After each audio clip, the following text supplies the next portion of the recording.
How many patients left your practice this week still presenting disease, without you realizing it? You likely treated several patients like this week. Good oral hygiene, no caries, they do everything you recommend. And even so, they continue losing tooth structure. They continue with hypersensitivity, their restorations continue to fail prematurely, and if no one has yet been able to explain to this patient what is happening, it is because most dentists do not know either. Maybe you do not either, just as I did not in the past. In fact, most of these patients spend years going to dentists without anyone clearly explaining what is happening. Let me tell you this because I lived exactly this scenario in practice. I am a specialist in restorative dentistry, and over the years I have treated hundreds of patients. And if there is one thing that started to bother me, it was noticing a pattern. Patients with good hygiene, patients without caries, patients without signs of infection, but who continued experiencing tooth structure loss and restorative failure wear, hypersensitivity, restorations failing, teeth fracturing. And many of them came into the office discouraged, saying their teeth were weak, that they had tried everything and nothing worked, that they felt like extracting all their teeth and getting dentures. And that truly started to bother me, because I have always been a dentist highly focused on prevention. I have always tried to deliver the best possible work, thinking about durability and longevity. And even so, patients kept coming back with problems. That was when a very important realization hit me. I realized Singh heavily on preventing carious diseases, bacterial diseases, but I had a very superficial view of non-carious diseases, and more than that, I realized I did not truly understand the cause of these problems.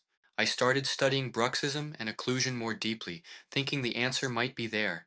And the more I studied, the more I realized how superficial my understanding was, and how the etiological factors of non-carious diseases were far broader than simply bruxism or occlusion.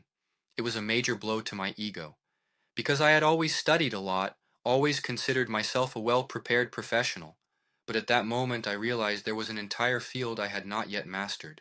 And when I truly began to dive deeper into this topic, everything started to make sense. I understood that it is useless to perform a perfect restoration if the factor causing the wear remains active. I understood that treating the sequela without treating the cause is ineffective, because everything that wears down the tooth also wears down the restorative material. And most importantly, I understood that controlling these diseases does not happen only in the dental chair. It happens in the conversation, in the anamnesis, in how you understand the patient, in how you educate them, and that was when my level of diagnosis changed completely. I began to see things that were always in front of me but I could not see. I gained much more confidence in my treatments, and something interesting started to happen. Patients began to trust me much more, because they realized I was not just treating teeth, I was understanding what was happening to them as a whole. This begins to directly impact your clinical practice. You may have already noticed a pattern in some patients. You perform a technically correct and well-executed procedure. You choose a good material, you follow the protocol, and even so, after some time, the problem returns, the restoration fails, the lesion progresses, the patient continues with hypersensitivity, the patient remains diseased. And at that moment, a question arises that many dentists do not openly discuss. Was the problem my technique? Was it the material? Or is something happening that I am not seeing? And this creates a silent burden, because you begin having to redo your work, you lose clinical time, you lose predictability, and worst of all, you start to feel that you are doing everything right, but something does not add up. And this directly impacts not only your clinical results, but also your financial results, because rework is not just a technical issue. It is lost time, it is energy, it is chair time occupied with something that should not be there. And when this happens repeatedly, it leads to frustration. And in the end, what weighs the most is not the rework, not the time. It is what happens when you get home after a long, exhausting day, knowing you did everything technically right, and still cannot understand why you are not achieving success. That silent question, was it my technique, the material, or is there something I am simply not seeing?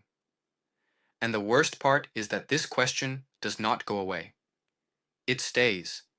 And the more cases like this appear, the more it grows, Because deep down, every dentist wants to deliver work that lasts, wants to see the patient well, wants to feel confident in what they do, but without understanding the cause, you become trapped in a cycle of treating consequences. And it is exactly this cycle that keeps many professionals stagnant. Today, there is a very rare opportunity emerging in dentistry, and most dentists have not yet realized it. Diving deeper into this topic fundamentally changed my practice. I gained much more predictability in treatments. Cases stopped returning with the same problem. Rework decreased significantly. Patients who had seen 3 or 4 dentists without a clear explanation began coming to me through referrals. And when you deliver this level of understanding, something natural happens. You begin to be perceived differently. And when you are perceived differently, you also charge differently. Not because you arbitrarily increased your fees, but because patients find in you something they did not find anywhere else. And what impacted me most in this process was not the clinical result. It was what patients began telling me. There is a phrase I hear frequently today, in different versions, but always with the same meaning. Doctor, I've never heard this from any dentist before. I've been going to dentists for years, and no one ever explained this to me. And when you hear that, something changes. Because you realize you are not being remembered as just another dentist who placed a restoration. You are being remembered as the professional who finally understood the problem. And that is the kind of memory that generates organic referrals, patient loyalty, and a reputation that no advertisement can buy. It took me years to structure this reasoning in practice, testing, adjusting, until I understood how to teach it directly without unnecessary complexity. And that is when I created a 60-minute class, not about technique, not about materials, but about the clinical reasoning that serves as the foundation for everything else, yet was never clearly taught in dental school. Professionals who understand market changes early position themselves ahead, differentiate quickly, and reap the results of that decision. Now imagine being the professional who can explain to the patient what is really happening, the one who can diagnose correctly, the professional who becomes a reference in a problem that millions of people have, but few professionals know how to manage. Imagine the patient sitting in front of you saying they have been to several dentists and no one could explain what was happening with their teeth until they met you. Imagine having patients who seek you out specifically because of this knowledge. Imagine having the authority to charge what your work is truly worth, more qualified patients knocking on your door, more referrals, and a practice with predictable and growing revenue. In virtually every area of dentistry, professional authority is built when the dentist masters a topic that few truly master. Let me tell you something. Dentistry is undergoing a silent transformation. And it is exactly at moments like this that the greatest professional opportunities arise. More and more patients are arriving with no caries, good hygiene, and still present disease. Dental wear, hypersensitivity, cracks, gingival recession. And many of these patients go through multiple professionals without anyone clearly explaining what is happening. Not because dentists are not good professionals, but because for decades dental education has been centered primarily on bacterial diseases. For a long time, dentists focused only on treating the sequela in the tooth, and this created a pattern of reasoning that most dentists do not even realize they are following. It is what I call the model of the dentist who only looks at the tooth, a model in which the professional focuses only on the lesion, on the restoration, the surgery, the implant, on the procedure, but does not look at what is causing it. And that is exactly why many treatments, even when technically well executed, continue to fail over time, because the problem was never only in the tooth, it has always been in the patient as a whole, in lifestyle, in habits, in the etiological factors of dental wear that remain active every day. And as long as this model does not change, the dentist continues treating consequences thinking they are solving the problem. Meanwhile, non-carious diseases have been becoming increasingly frequent. Today, systematic reviews published in leading dental journals already document the high prevalence of these lesions in the population. This is not a rare condition. It is something that is likely present in most of the patients who entered your practice this week. In fact, just think about your recent patients. How many of them did not have some form of non-carious wear? Observe your next appointments. How many patients come in without any non-carious disease? Now consider the practical consequence of this. There is an extremely prevalent condition in the population, but relatively few professionals truly master its diagnosis and clinical management. And whenever there is high demand combined with low supply of specialized professionals, a clear professional opportunity emerges. The dentist who understands these diseases develops a completely different clinical perspective, and when that happens, something very interesting occurs. Cases that once seemed isolated begin to form patterns. Your diagnosis changes, your treatment planning changes, and naturally, the way patients perceive your work changes as well. And it is not only the clinic that is changing, the patient is changing too. Today, people do not just want to treat disease when it appears. They want to understand what is happening to their health and prevent problems before they occur. Patients seeking prevention, seeking health, seeking quality of life. The new generation understands that success is not only money, work, or stability, but also quality of life, living well, with health, without deprivation, truly living. Patients seeking to preserve dental structure, seeking natural outcomes. People are realizing that artificial looks fake, exaggerated. They increasingly want to preserve their identity and natural appearance. And at the same time, more and more patients present dental wear, hypersensitivity, and structural loss unrelated to caries. This means a new demand is emerging within dentistry. There is even a classic principle called the law of pioneering. When a new demand arises, those who occupy that space first tend to become the natural reference in people's minds. These professionals study first, understand first, position themselves first, and naturally become references. Therefore, deeply understanding non-carious diseases today is not just a clinical matter. It is also a matter of professional positioning, because they are the future of dentistry. Non-carious diseases will be the new epidemic. This is the dental disease of the future. From here, you have two options. Continue treating only the consequences of these lesions, or start understanding what is truly happening with your patients.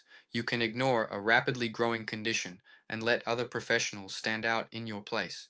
Or you can decide now and become a reference before most.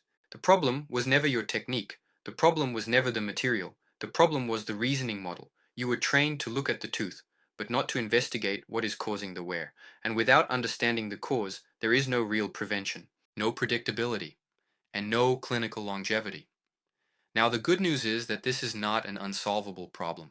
There is a clinical reasoning model that allows you to understand these patterns, that allows you to correlate clinical signs with habits, lifestyle, and systemic factors. And that completely changes how you diagnose and manage these cases. In this class, over the next 60 minutes, you will begin to see how much more complex this really is, and how many more factors are involved than you once thought. You will learn the different types of non-carious dental wear, what each means clinically, and most importantly, what clues each wear pattern gives you about its cause. You will understand why factors that seem unrelated to the tooth, the patient's diet, sleep quality, gastric history, stress level, psychological disorders, even sports practice, are directly linked to what you see in their mouth every day. And you will clearly see a real market with growing demand and few prepared professionals where you can become a reference before most. This class was designed for a specific type of dentist, for the one who is truly concerned about their patient's health, for the one who performs technically perfect dentistry but sees it fail months later and feels that something is still missing, for the one who does not want to be remembered as a dentist who performs procedures, but as the dentist who understands, who cares, who genuinely wants the best for the patient, for the dentist who wants to position themselves and become a reference in a topic that will define the future of dentistry. If this describes you, this class was made for you. Enough of being the dentist who only fills the cavity and treats the sequela. It is time to be the dentist who understands the problem, acts on the cause, and prevents the patient from continuing to deteriorate. It is time to be the dentist sought for clarity, for confidence, and for the results you deliver. The time is now. Because while you decide, these patients continue arriving at your practice. This week, next week, every day. Arriving with wear, sensitivity, failing restorations, and leaving without a real explanation. Not because you are not good, but because there is a layer of reasoning no one taught you. Every week without this understanding is another repeated cycle, another half-solved case. And there is one detail few people consider. That patient who leaves without a clear explanation does not stop searching. At some point, they will sit in the chair of a dentist who learned this before you, or find them online, a dentist who understands what is causing the problem and can clearly explain what no one else did. And when that happens, you do not just lose a procedure, you lose the patient, their family, their referrals. You do not lose to a better dentist, you lose to a dentist who simply understood sooner. Every time a wave emerges in dentistry, there is a window where you can still get ahead before everyone is talking about it, before the market becomes saturated, before being a reference in non-carious lesions stops being a differentiator and becomes a requirement. That window exists now, and it will not remain open forever. After this class, you will no longer be able to look at many cases in your practice the same way. If you made it this far, you already know there is something you are not seeing in these cases. This class exists to change that. In 60 minutes, you will leave with a mindset most dentists do not have. You will understand what is causing what you see every day, and you will return to your practice seeing cases that previously went unnoticed. Click the button now and watch it, because the next patient with this problem already has an appointment scheduled. You can continue seeing without understanding, or leave this class seeing what most still do not.